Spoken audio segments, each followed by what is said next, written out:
Navigating the complex world of VA disability claims is not easy. If you're a veteran or know of one, more than likely you've heard about the C&P exam. But what exactly is it, and why is it such a crucial step in getting the benefits you deserve?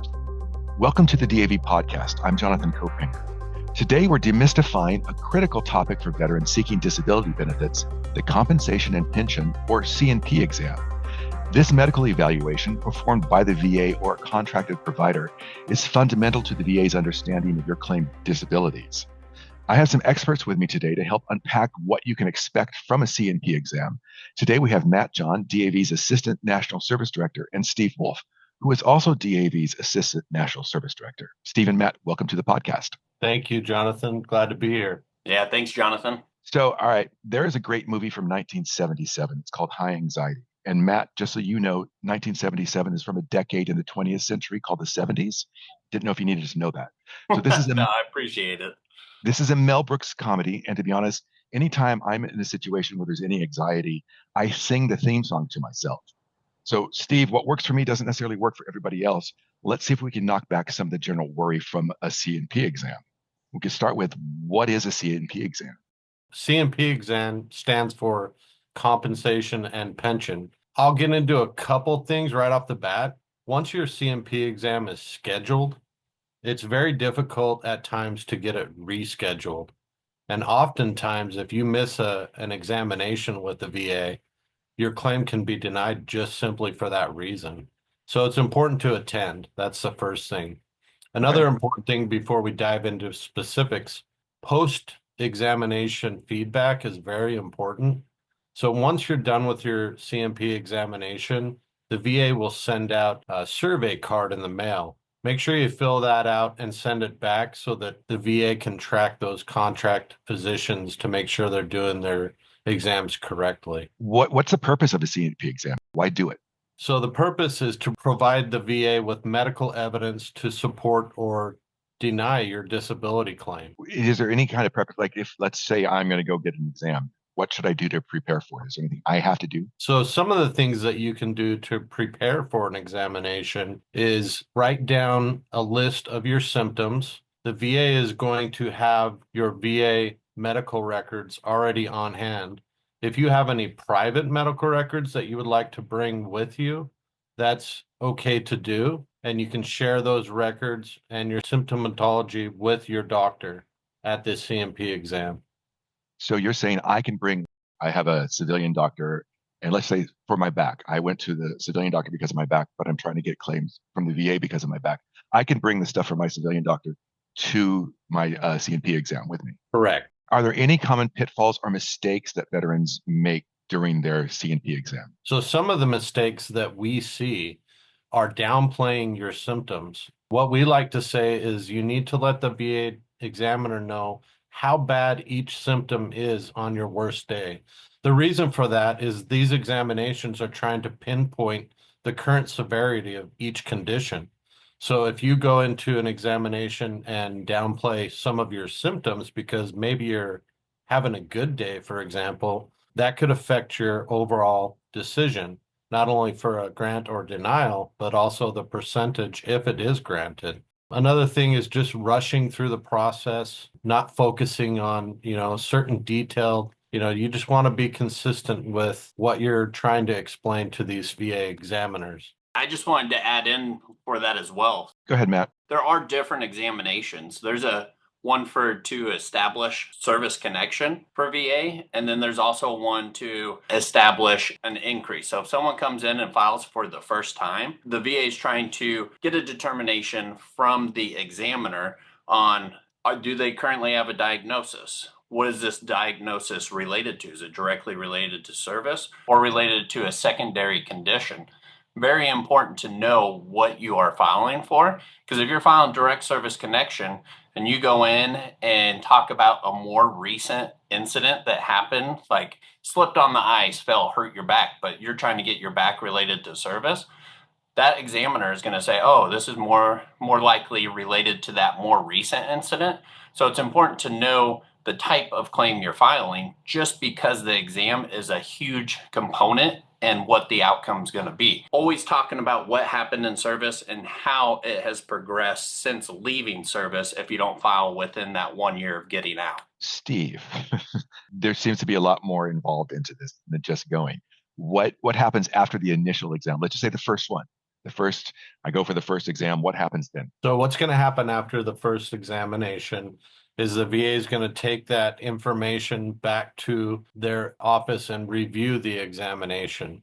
So they're going to gather all the reports, x-rays, any evidence that was determined in that examination will be reviewed in order to help them make a final decision for the claim. What's the typical timeline for the decision? Unfortunately, the timelines vary. We like to say 60 to 90 days, but that's usually a little quick, just depending on what type of claim it is, how many issues it is, who's doing the claim. The times can vary greatly. What are my rights during a CNP exam? That's a great question. So you do have certain rights. You have the right to request a female or male provider. If you feel that you're more comfortable talking to a female, for example, you have that right. You also have the right to request certain kinds of accommodations that you may feel necessary for your examination, such as transportation or any specific issue that you feel more comfortable at the examination. If I don't agree with the findings of the CNP exam report, what are my options for appeal? So that's where we come in as a VSO. We help you with those decisions in order to determine what steps are next. So for example, if we see that your examination and your decision was denied for those reasons, we can help you navigate what you'll need in order to try to have a positive outcome the next go around when you file that supplemental claim or that higher level review. Or even the appeal to the judge. So we definitely help you in that regards. Can DAV help veterans understand the scheduling process, the exam scheduling process? We don't get involved with the scheduling, but we can certainly help you navigate the questions in between. Again, the scheduling is all determined by the VA. However, you can request certain days that you're available, usually within a time frame, but it's unlikely that the VA may grant that within that time frame. Also, you can let the VA know, hey, I'm not going to be at this address. You can put a temporary address on your claim for examinations. But again, the scheduling portion of the VA examinations has always been tough. It's just important that you try to make time when they're scheduled in order to attend these exams. So you did mention something about we should talk about our worst days of whatever we're trying to claim. We should talk about the worst days. So I have bad days for my back that are significantly worse than other days. Can DAV help veterans with ways to effectively communicate this? Yes. And I always say, just, be honest with your examiner. Don't try to downplay, but then again, don't try to make it sound so extreme that it's not believable. So just be honest with your examiner. Let them know how bad it is on your worst day. We can help you with certain types of advice on, example, headaches. How often do you have headaches? You can create a calendar on the severity of when you have these headaches. Are they 2 or 3 times a week? Are they 1 time a week? Do you have to lay down in a dark room because your migraines are so bad that it makes you feel nauseous? These type of symptoms are important to let your physician know so that the VA can assess that claim correctly. Should a veteran go to the initial CNP exam on their own, or should they contact DAV first? Contact DAV just so you have an idea of what to expect. Once you have that clear picture of what's expected, it can make your experience a little bit easier. However, it's not necessary to contact us prior to an examination. If you feel comfortable going, some people are very good at explaining their history, explaining their symptoms, and some people have a little bit harder time, with what to expect or even what to say. So it's just a matter of being comfortable, going to the exam, letting them know how you are doing on your worst days and then waiting for that decision from the VA. Matt, your turn. I did some digging And I've got some common complaints that veterans have gone through. I'm going to just read a statement. You tell me if it's true or false, and then if you can like elaborate on it a little.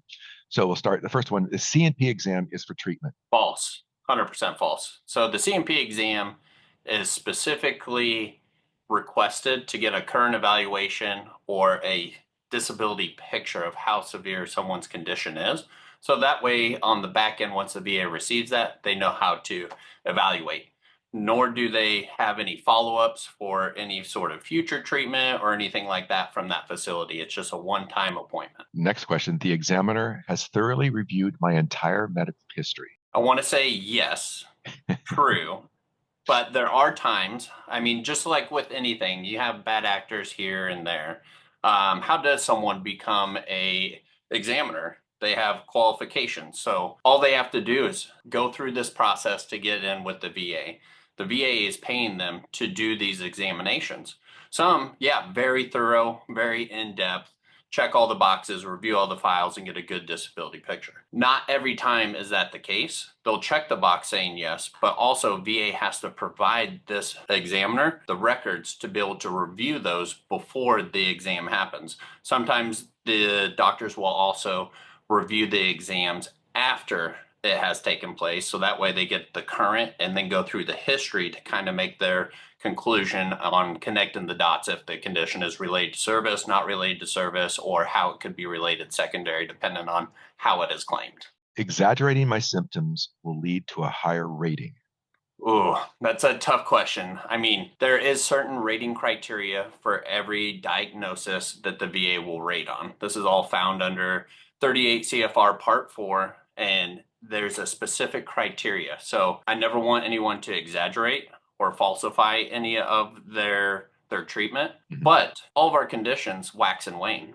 One day we may have no issues at all. Other days it may be super severe and incapacitating to the point where you're at home laid up in bed. What I always let individuals know before they go to their exam is that they should be thinking in the mindset of how bad it can be on their worst day. VA doesn't pay for acute injuries. They pay for chronic injuries. So when you're talking about your worst days, this is a chronic disability that's affecting you for the rest of your life. So not only do you need to know how bad it is on your worst day, but how does that affect your daily living? That's very important to understand and relay to those examiners. The C&P examiner is my advocate. Incorrect. False. To elaborate on that, DAV, any other VSO or accredited representative is your advocate. They're the ones assisting with filing claims, making sure everything gets set up, can see the file, see the exams as they come back. The C&P examiner is just that. That's all they're doing is filling that step in the claims process, is viewing how your condition is that day. If the VA is treating me for a condition, it's automatically service connected. Incorrect. That is false. The reason being is, one, you have to file for a disability to be able to be considered service connected for that condition. Now, once you're 50% or higher, you can get treatment from the VA for anything, everything except for dental. So they'll treat you for any new conditions that happen. They'll treat you for anything that you think is related to service, but it may not be based off of the medical records or treatment that you had while on active duty.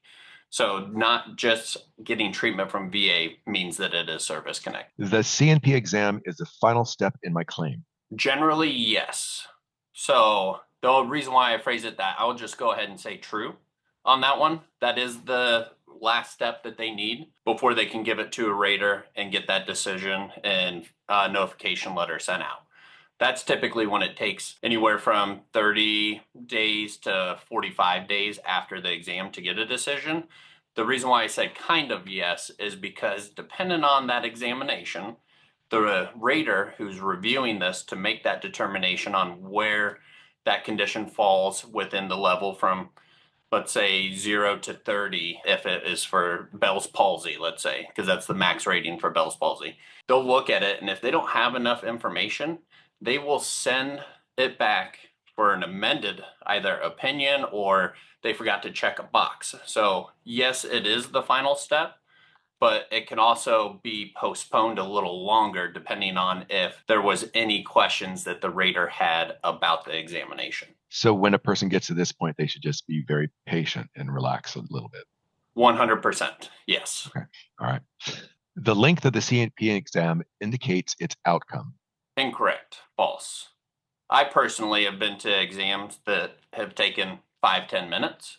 And I've also been to exams that have taken an hour to almost 2 hours. So it all depends on what specific condition you're going to get evaluated or examined for.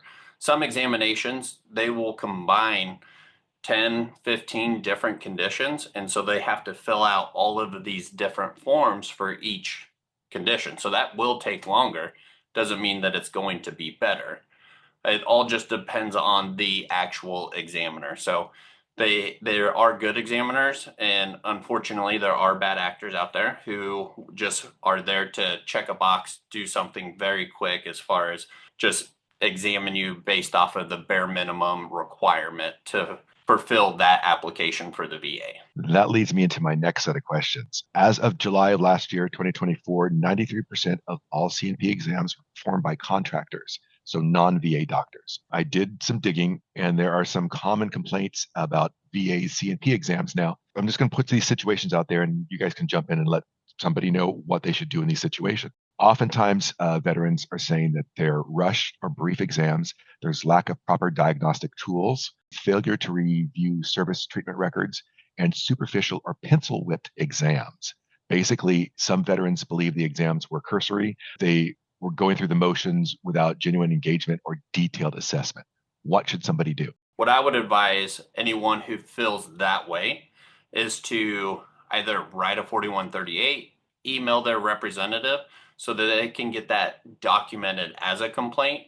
And then, as Steve was stating earlier on about that postcard, indicate on there that you feel is an inadequate exam, that it was rushed. Provide that feedback so that third party outside the VA individual can start documenting that so that that individual that is conducting the exams is not reused. As soon as they get so many, they stop going and using them as an examiner. The 4138 or the statement via email is important because once it gets to that level for the rater, they're looking at all the information that's in there. They'll see that they're complaining about that exam.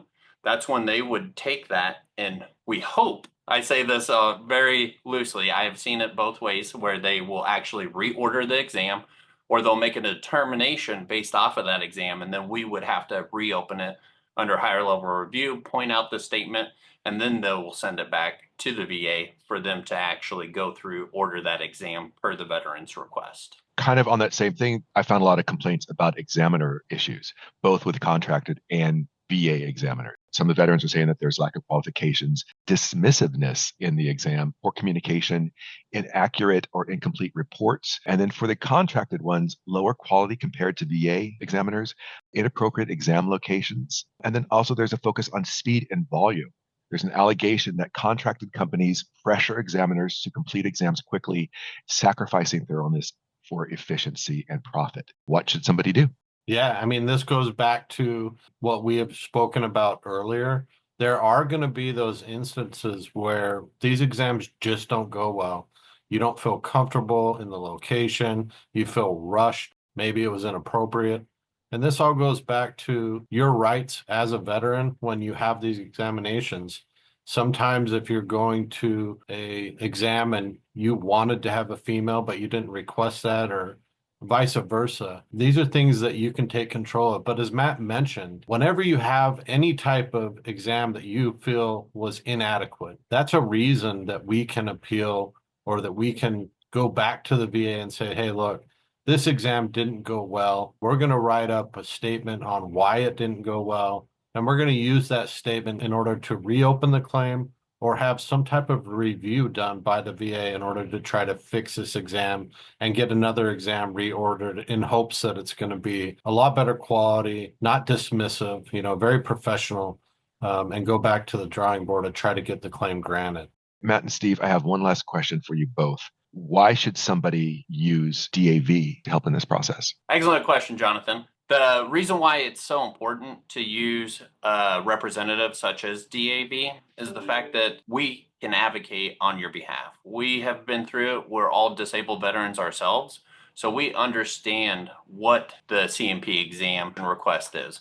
We understand the whole entire process from start to finish, and we'll be able to not necessarily hold your hand, but guide you through the dark. We can be that shining light that guides you through the dark and let you know what to expect at any twist or turn.